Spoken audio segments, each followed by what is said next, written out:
Bonjour, merci de votre présence et bienvenue parmi nous. Juste un petit message personnel de Pellicule qui vous dit un grand merci pour tous vos messages de soutien et qui reviendra rapidement parmi nous avec sa nouvelle voix. Il y a en Lozère des passionnés de la Lozère qui consacrent une grande partie de leur temps à nous faire découvrir tous les trésors cachés de notre région. Encore du nouveau aux éditions du Gévaudan. Les éditions Gévaudan-Cévennes ont fait un projet présenté au public de la randonnée 4 chemins sous le titre « Nous irons par 4 chemins ». Le premier chemin que nous présentons, c'est le chemin d'Urbain 5. Le deuxième, c'est en suivant la ligne verte de Florac à Sainte-Cécile-d'Andorge. Et le troisième, qui vient de paraître, c'est un chemin particulier dans les gorges du Tarn, que nous appelons le chemin roman, parce qu'il rallie toutes les églises d'architecture romane qui s'échelonnent tout le long des gorges du Tarn, depuis Hispagnac jusqu'au Rosier. Par conséquent, on allie 2 choses, la visite des gorges du Tarn d'un point de vue à l'autre, mais en même temps, on peut s'initier à une particularité historique de la région, l'architecture romane. Nous avons là 6 églises, auxquelles il faut ajouter une chapelle souterraine près de Saint-Chély-du-Tarn, un lieu mythologique, pourrait-on dire, et de ce voyage pédestre en zigzag dans les gorges du Tarn, d'une église romane à l'autre, on en sort en meilleure santé et avec des notions historiques plus développées. Merci Roger Lagrave. Le 26 mars dernier, la ville de Florac a été envahie par des rats, par des petits rats.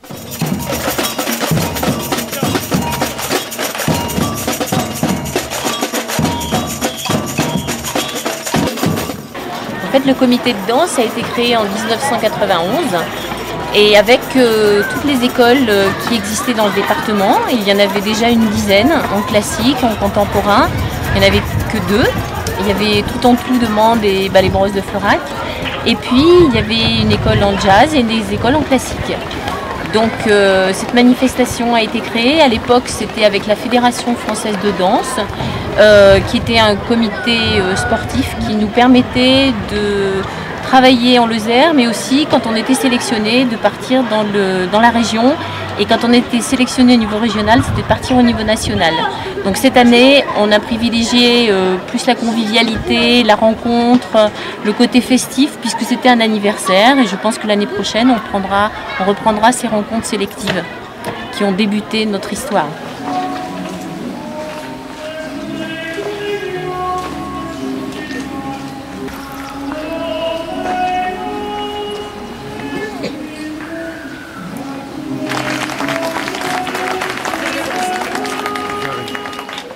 Dans toute la ville, plus de 160 danseurs, garçons et filles.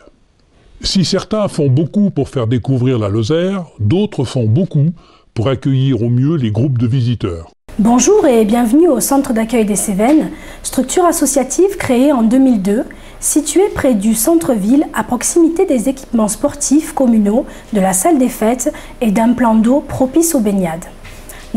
Notre établissement, ouvert à l'année, possède une capacité d'hébergement de 74 couchages. Régulièrement, nous accueillons des groupes en pension complète ou en demi-pension. Groupes de toutes sortes, scolaires, étudiants, adultes en formation ou en activité de loisirs. À Florac, sous-préfecture de la Lozère, nous sommes idéalement placés pour proposer des activités récréatives, éducatives ou culturelles sur un vaste territoire dont la majeure partie est située en zone cœur du parc national des Cévennes. Le centre d'accueil des Cévennes vous permettra de séjourner dans la cité floracoise qui a su conserver un charme authentique en conjuguant tradition et animation et qui, aux portes de grands sites touristiques tels que les gorges du Tarn, de la Jonte ou la Veine Armand, privilégie vous offrira un panel d'activités diverses et variées. Une équipe de 5 personnes compétentes et qualifiées vous attend et mettra tout en œuvre pour que vous passiez le séjour dont vous rêviez. Alors à très bientôt au centre d'accueil des Cévennes. Quel charmant sourire. Abordons maintenant un sujet dont on parle beaucoup en ce moment et qui nous concerne tous et dont nous reparlerons ici même. Le gaz de schiste. Un reportage de Vincent Lucas et Charlotte Ramette. Parce que qui dit gaz de schiste dit forages latéraux pour aller explorer, percer la roche de schiste, parce que c'est dans la roche de schiste qu'on retrouve ces réserves de gaz. Donc il faut faire des forages horizontaux. Il faut mettre de l'eau sous pression, des quantités d'eau énormes, mélangées à des produits chimiques et des billes qui permettent d'éclater les fissures dans la roche. Donc c'est de l'eau sous pression mélangée avec des produits chimiques. Tout ça risque, d'abord, premier risque, c'est utilisation énorme de quantités d'eau. Ça veut dire que cette eau, il va falloir la réutiliser, la rembarquer dans des camions pour ensuite la mener dans les lieux de stockage et de décantation, les déperditions en même temps.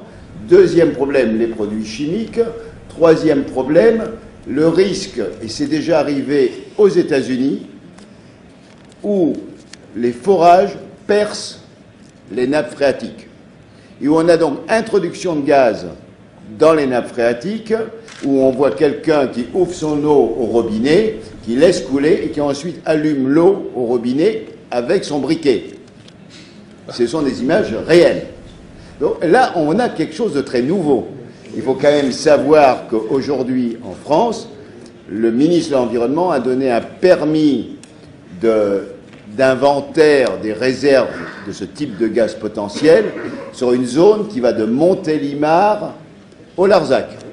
J'ai encore la chance d'être la dernière commune où ça se fait. Merci José Bovet pour toutes ces précisions. Affaire à suivre. Art et culture sont deux mots indissociables et nous avons trouvé à Florac des plasticiens en herbe. Un reportage de Jean-Sébastien Perche.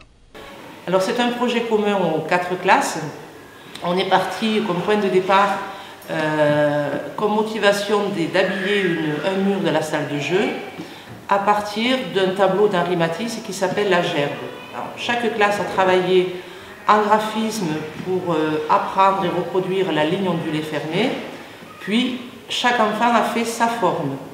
Ensuite, il a appliqué une technique de peinture différente dans chacune des classes, et ensuite on va regrouper toutes ces formes, les coller sur un grand panneau, et puis bien sûr mettre le panneau au mur.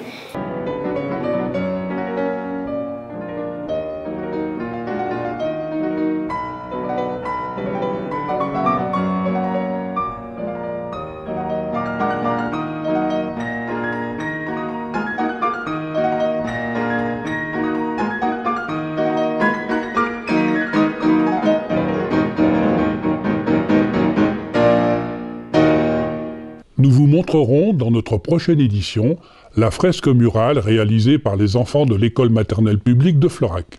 Voilà, cette édition est terminée. Je vous rappelle que vous pouvez nous rejoindre pour relater des événements dont vous êtes le témoin. À toutes et à tous, je vous souhaite le meilleur. Merci et à bientôt sur TV Image 48.